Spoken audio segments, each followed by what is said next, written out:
here we go. Wonderful. Camera is rolling. Sounds good. Take one.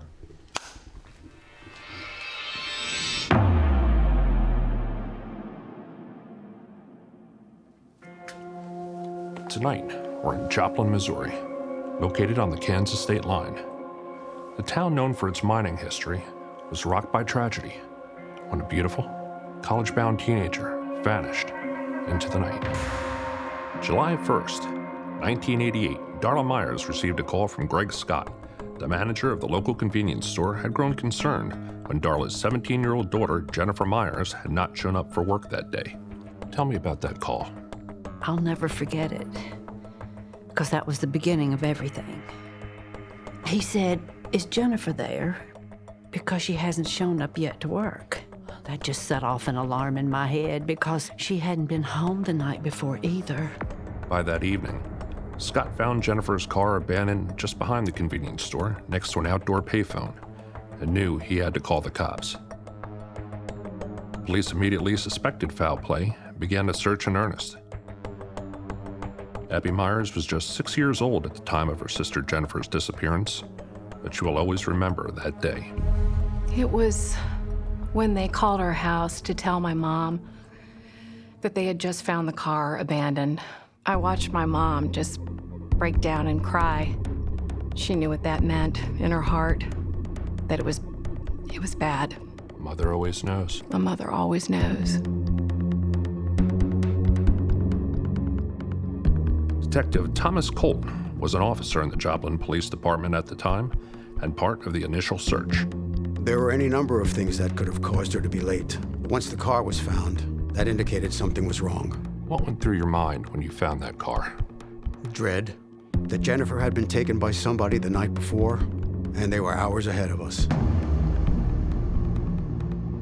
Police put out a description to all officers and alerted the community to be on the lookout. She had last been seen wearing her work apron over a jean skirt and a striped green top, so we were looking for that. But at the end of the first day, with no signs of Jennifer, hope was fading fast.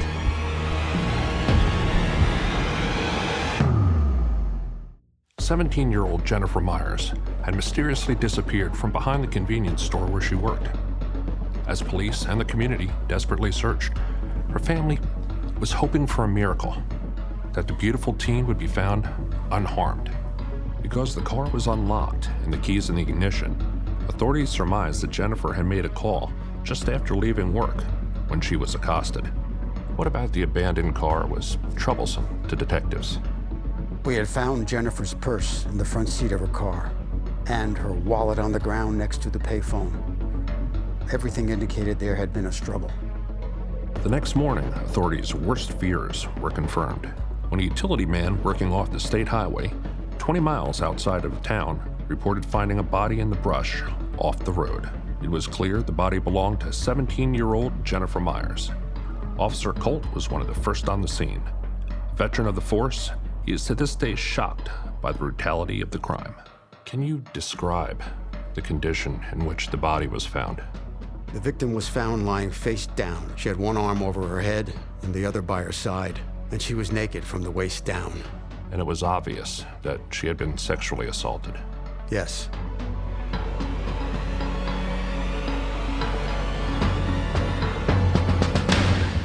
Crime scene investigators began to piece together what had transpired in the field. The body was showing signs of blunt force trauma.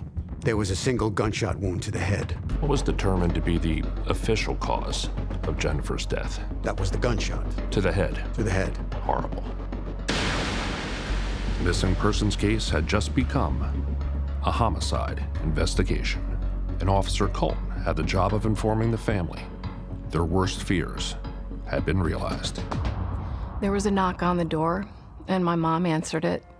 Did the officer tell your mother what happened to your sister?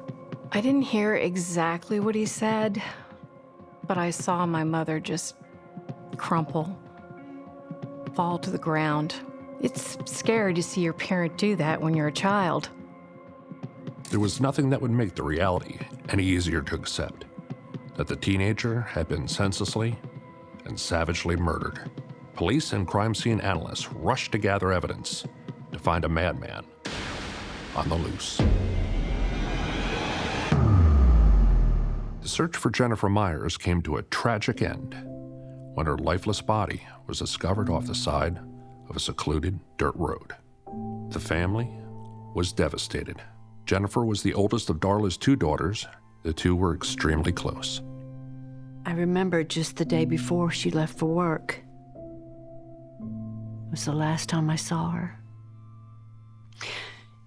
Her heading out the front door, running late. She was in a rush. But she made sure to call back and say, "Bye, Mom. I love you." And I know it's a simple thing, but I remember it's the last thing she said to me. Jennifer was an outgoing, popular teenager on the high school cheerleading squad, well known for her love of animals and dreams of studying to be a veterinarian when she went off to college. Everyone loved Jenny. She'd be shy about it, but she was prom queen. She always had a gaggle of friends. She was so kind to everyone she met. It really hit the whole town hard. The close-knit community was in a panic after the discovery of the body. People started to lock their doors. That's not something done around here. Women wouldn't answer the door to their own house if their husband wasn't home. The lack of DNA evidence proved to be a frustrating roadblock for investigators looking to build a case. Police feared their only choice would be to wait for the predator to strike again in order to find him. But no one had suspected where the killer would turn up next.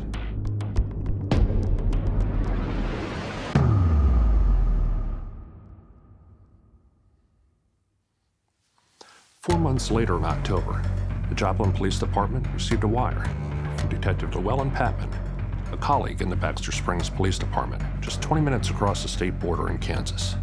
Authorities there had just discovered in a field the body of a missing 16-year-old female in a crime that bore a shocking resemblance to the murder of Jennifer Meyers. The similarities in the crime scenes were too great to chalk up to coincidence. Police believed the same perpetrator might be responsible for both murders. DNA evidence recovered from the Kansas crime scene also indicated that the victim had been sexually assaulted. But while several suspects were looked at, none were a match to either DNA profiles. The weeks turned to months, and then to years. The trail went cold. The task force was disbanded without reaching justice. How hard was it for you to walk away from this case? It's never just walking away, because it truly never leaves you.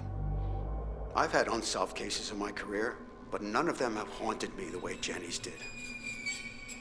Knowing he was still out there, it was hard. But for those in law enforcement and those closest to her, Jennifer's case was never forgotten. It would take the fortitude of her family to keep hope alive until a stunning lead emerged decades later.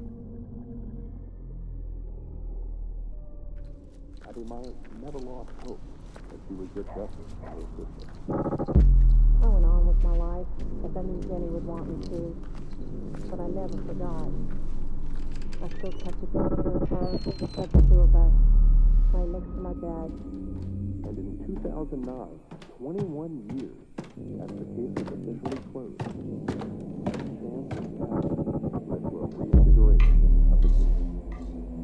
Detective John Fletcher had just been appointed head of the Joplin Police Department.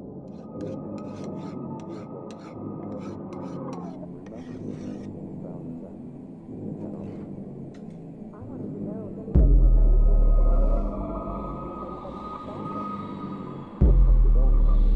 from the Justice for Jennifer Meyers came down to a single question. Could modern forensic testing confirm the identity of the murderer? Detective Elsap's team sent all evidence back to the crime lab. The lab informed the cold case unit that the teenager's clothing had never been tested for DNA. They had processed Jennifer's clothing and found an unknown male DNA profile. forensic specialists uploaded the DNA profile of the killer to the National Forensic Database. There was immediately a hit, a 1 in 6 billion match to a 51-year-old inmate, Timothy Gruber. Gruber at the time was serving a 40-year sentence in Kansas State Prison for a crime he committed shortly after the Baxter Springs teen was discovered. But because Baxter Springs Police Department had lost evidence from their 1988 crime in a fire at the police station in 1994, authorities were only able to charge Gruber with the murder of Jennifer Meyers. Gruber pled guilty, and another 20 years were added to his sentence, as based on Missouri criminal law as it stood in 1988. For all of those touched by the case, it was a sense of relief. What has the saga of the Jennifer Meyers case meant to you? As an investigator, as a human being, it's vindicating to know that we got justice for that family, that the system didn't fail her, that I didn't fail her. What do you miss the most about her? Her joy and her innocence. You never think this will happen to you. And the fact that ours was solved, we're one of the lucky ones. But I'm not the same, because after all of this, I truly think if someone wants to hurt someone, they will. How can you protect yourself from chaos? When I live my life looking over my shoulder, I don't even know if I'm protecting myself or just haunted by her. Join us next week for the murder of Donna Beaufort, who was also found in a ditch.